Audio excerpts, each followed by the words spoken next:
Hey, I'm Traveling John, and I'm going to travel and sketch. Join me on the adventure. This is a map of our travel and sketch adventures in Europe. The first vlog I did was on Copenhagen, the next Leiden, then Paris, Barcelona, Verona, Salzburg, and now we're in Prague. And this vlog is the second one on Prague, which will contain the color rendition of the black and white sketch I did in the last vlog. It's early morning right now in Prague. We're standing near the train station, so you'll probably hear the clickety-clack of a lot of luggage going over cobblestone streets and sidewalks and people going to work from the different parts of the outskirts of Prague. But we're standing just down the street from where we stayed last night. And it's a beautiful place. As we walk down the street, I remember there are a lot of little places that are teaching music. And we heard a little choir singing with the piano direction last night, coming out of a window, coming down the street. And also somebody practicing the flute. It was really beautiful. But behind me here is one of the most beautiful buildings in Prague, and it's down an alleyway, so to speak, or a small street, and it's a synagogue, and it's just absolutely gorgeous. And you can see from all the colors, it's unique in its design here, and it's a really must-see. Anyway, this is nearing the end of our trip, and we're just enjoying this part of the city.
Most all of the photos and the videos that you saw were taken on that first full day that we had in Prague. The video I actually introduced it with at the very beginning, I think was taken at the day after in the morning. So it was a little bit out of sequence, but still I hope you enjoyed both seeing that beautiful synagogue and the other photographs that I included in this vignette. After we finished viewing the old city that morning, we traveled on towards the castle and the palace, which was across the river, and we navigated across the river by taking the Edwards Bridge.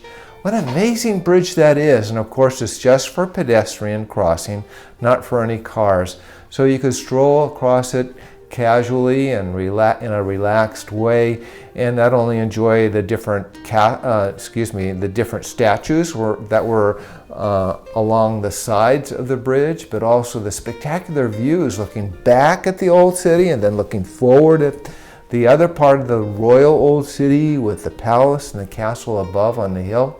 So of course that was a place that inspired me to draw this sketch that I'm going to review with you again shortly. After we finished crossing the bridge, we took a little right turn, and actually we found that we could walk underneath the bridge because a part of it was still on solid dry land. And we noticed, I noticed that looking underneath the bridge, there was a little bit of a waterway, and there way in the back, and it was hard for me to photograph, was an old water wheel that wasn't turning, but oh my goodness, it would have been so exciting if not only the sun was hitting it just at that time, but also that it was turning with water in it. But there were little things that you could find just by walking around on the streets and exploring the different areas. The other thing that was really interesting, after I took that picture of the water wheels, we turned around and there was a couple that were about to get married, and they were having their wedding pictures taken. So that was a very romantic and really cool picture. After we were done exploring in that area, we happened to go over to a park that wasn't too far away. And there we found some very interesting sculpture pieces on the outside of, I believe, an art museum. Unfortunately, we didn't have time to go into the art museum at that time. But still, wasn't that very interesting to see all those yellow plastic penguins lined up right next to the waterway, and also the man that was praying as he was facing the water. Very interesting things going on there. The other thing that was fascinating to me is just down from that, as we were walking again towards the palace area, there was a large building. It looked like a public building that I noticed some murals up on. And I believe that those were murals made during the communist time in that country. Then we got over towards the castle, and all those stairs leading up to the castle. It did remind me a little bit of Salzburg, but the atmosphere was totally different. And of course the stairs were very wide compared to what we saw in Salzburg.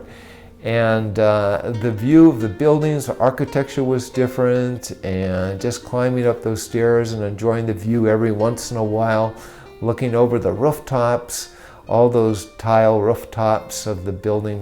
Very, very fun, very interesting. When we got up to the top, to our surprise, we saw a band from Missouri that was playing there, of all places, from the United States. That was exciting to see some other Americans there and entertaining those people in Prague.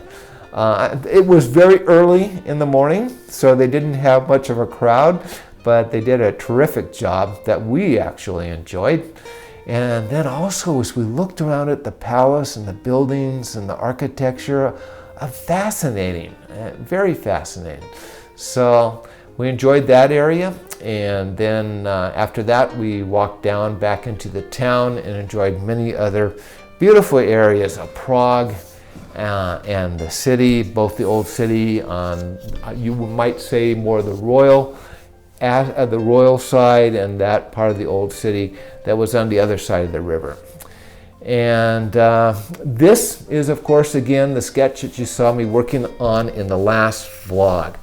Now, the process I'm going through in this vlog is I've taken a digital copy of this, and I also did a watercolor, and I did a digital copy of that, and I'm going to combine the two with a software program, plus I'm going to use my computer and the software to digitally manipulate things to enhance them to the point where I'm really happy with the finished product. And I would encourage you to watch this portion of the video and see what I go through step by step to create that color rendition of this sketch. What I'm doing right now is a screen recording of my software program, which I'm going to be doing color rendition of the Inkline sketch. Here's the Inkline sketch after it's been applied to this program, and this actual sketch here, which is Inkline, is on multiply mode, because what I'm going to be doing is all the color work on layers below that. And I'm not going to go into as much detail as I've done on other vlogs, but I still hope to give you a good rendition or a good talk on what's going on this artwork. So the first thing I did was I did a watercolor, and I used pencil for this watercolor to get the effect I wanted in colors. Now this is the preliminary work. I'm going to enhance it and change it as I go along to get what I want as my final piece. So the first thing I wanted to do was to take away, because this is morning, because the sun is coming down from this direction, I want to make sure this area here has a cool tint to it, not so warm. So what I did is I made a path, and I'm going to make a selection of that to show you what I did. And most all of these, in this case, I use a 12 pixel feather around it. And as I've showed in other vlogs, that area that you see with the little white ants running around it is the area that I'm going to actually be working in. And what I did is, on the layers, I filled that in with a blue tint. And I multiplied it, and I actually took it down to the percent I wanted. That's 54. If you saw it solid, you'd see that. So what I wanted was 54. That gave it enough coolness to make me happy. So I'm going to go back to paths and, oops, wrong. I don't need to do that. All I have to do is to go to selection and say deselect that area. Okay, now I've done that. The next thing I wanted to do is I wanted to add color to these the roofs on these two majestic, tall, old buildings. So I once again created a path, and I put a gray color into that, and again I set it as multiply. Oh, excuse me, I didn't. I set it as normal. I should watch what I'm doing here. So anyway, I put the color of the gray. I added a little tint of blue in parts of it, again, because I wanted it to be a little bit more cooler on one side than the other. Now, we have the background church back here. I'm going to show you what I did. I added color to that. Now, I didn't just do a solid color in this case, similar to what I did for the roofs, but instead I wanted a gradated color. So what I did is, and I'm going to take this off and create a new layer just to show you. I'm going to do it down here. New layer. I say, we'll just call it layer 1. I'm going to go to paths and background church. Make selection 12. Okay, we're going to draw closer to that. I've done this on others too. I really liked what was going on here, so what I did is I picked up the coloration here and applied it over there. So I used, right here I used the clone stamp, and of course I made it large enough to suffice for filling. Let's say that's good enough. Okay. I hit the option bar to make sure I'm copying what I want to copy. Click it, and I carried it. Make sure we're on this right layers. Layer one, right. Excuse me. I got to go down here and click it there. Clicked it there, and then I go up. There I go, and then I applied it. I just simply copied it to where the X is. I'm copying where the X is and applying it to where the circle is. And that's pretty much what I did. To see how close I am to, so I'm going to take off that layer that I just showed you and put on the layer relatively close. Okay, so I did the church. I'm going to get rid of that.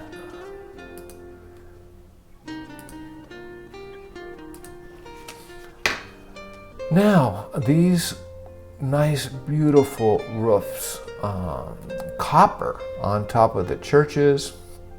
This one was very old. I'm going to take that brush tool off. This one was very old, so it was more towards the gray, almost black in the actual photograph, but I wanted to take it back to the copper effect. That is so beautiful, and so what I did is on that, I once again selected and I changed the hue more to a copper tint than what it had before. Now, after I was done with that, next thing I want to do was, let me put this view fit in window or fit on screen and take it over so you can see more what I did. There we go. There's orange tile roofs here and there and around the statue, and I wanted to emphasize the orange, so I made a selection of that area and I tinted it. Okay, so you can see my tint there, and that's on color. Now I'm going to do some more work on it, so you can see that when I get over to the terracotta look. I darkened it just a little bit with the terracotta orange on it, and I didn't tint the whole thing. I just tinted the inside area and let it fade off towards the outer bounds of the actual illustration. Now, we still have some little gold on some of the high pinnacle parts of the steeples on the buildings, so I applied that. Now, the next thing I want to do is some color adjustment on this illustration. So that is very, you can hardly see the difference, but I did do a little bit of color adjustment, and I made me far happier just to do little things here and there. The yellow on the building. This building here was quite light in my watercolor. I wanted to enhance that. So again, I made a path for the yellow building and applied a yellow tint to it. And there we go. So that just enhanced the yellow enough to work out quite well. And all these windows down here, and the photograph, I liked the reference that it had on it with regards to the white curtains and the sort of reflection of I think it was over here, some of the other buildings or something. So I kept the ink lines in there. I didn't make it solid black like these windows, but it seemed to be reflecting things, so I let there be jagged lines in there. And I I added white to the actual curtains, which is the way it was portrayed in the photographs. So you can see the white I added, also white tint around the frames of those windows there, and a little whites up in this direction, because actually, even though it looks like this roof is a part of this building, this roof here is a part of this green building to the left, which had white highlights. So, and notice also with regards to the color adjustments, I know, actually I'll get closer. The color adjustments were basically done on those parts of the photograph that I wanted to, oops, wrong one, change the coloring of the clothing. These, I believe, were actual musicians walking up to the castle and the palace to do their musical presentation, as you saw later on, or actually earlier in this video.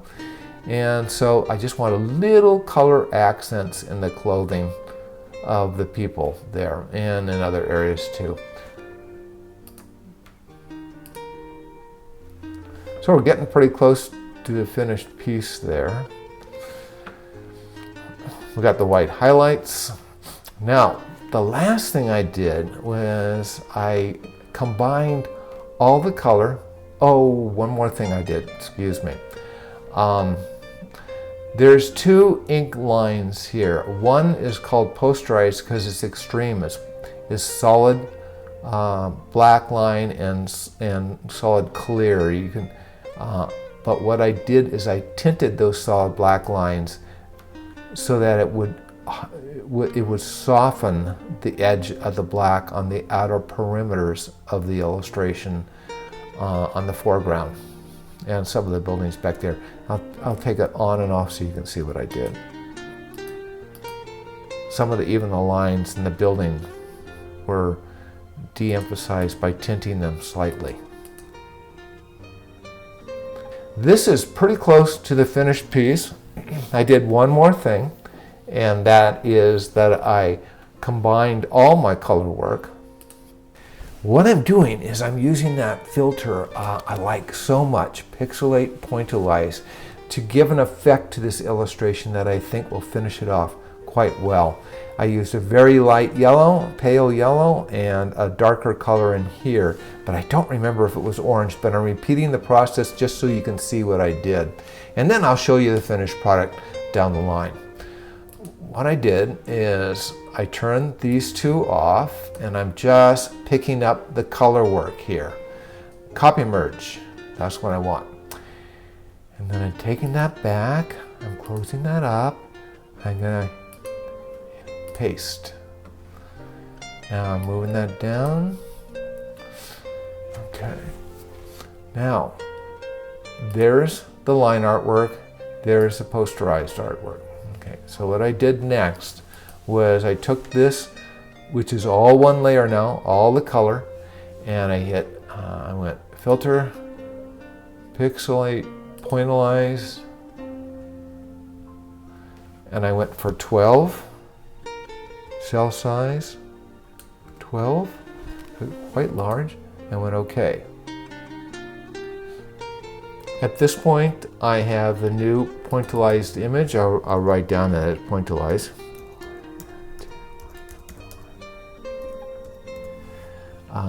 I had the new pointillized rendition of the color there. I had the line work there and the posterized, posterized line work up here.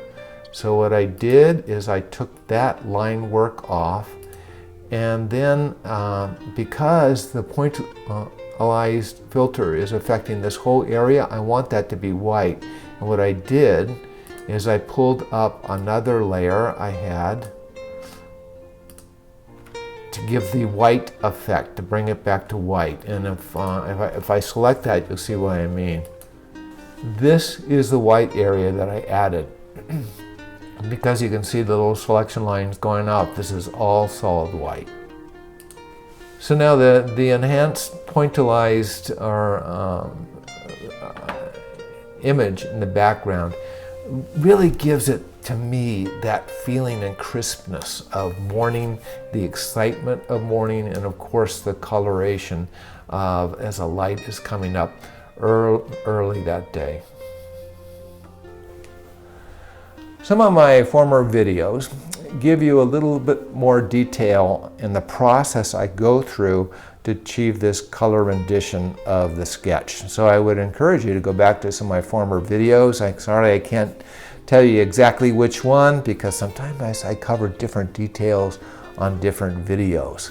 Here is a full screen viewing of the finished artwork. And you can see that I'm really beginning to more and more love that filter, Pixelate Pointillise, that gives it that dot effect. One of the great masters in Impressionism, Seurat, I am very impressed by, and this sort of gives it that effect. A little bit different, but still I like that artwork being combined with an ink line sketch. I like that effect, or that filter. Now you can view some of my last artwork and in my gallery, my brand new gallery, by going to TravelnSketch.com. You'll see a link there to the gallery. And also I would love to hear what you're thinking about both my vlogs and also my art gallery. You can comment here on YouTube, I trust, right below the video. And you can subscribe, which would also be great. And you can go to my art gallery and you can email me there. And you can also email me via my website, TravelnSketch.com. So there's quite a few ways you can connect with me, and I would enjoy that, so please do. Thanks for joining me on this Travel and Sketch adventure, and have a great day.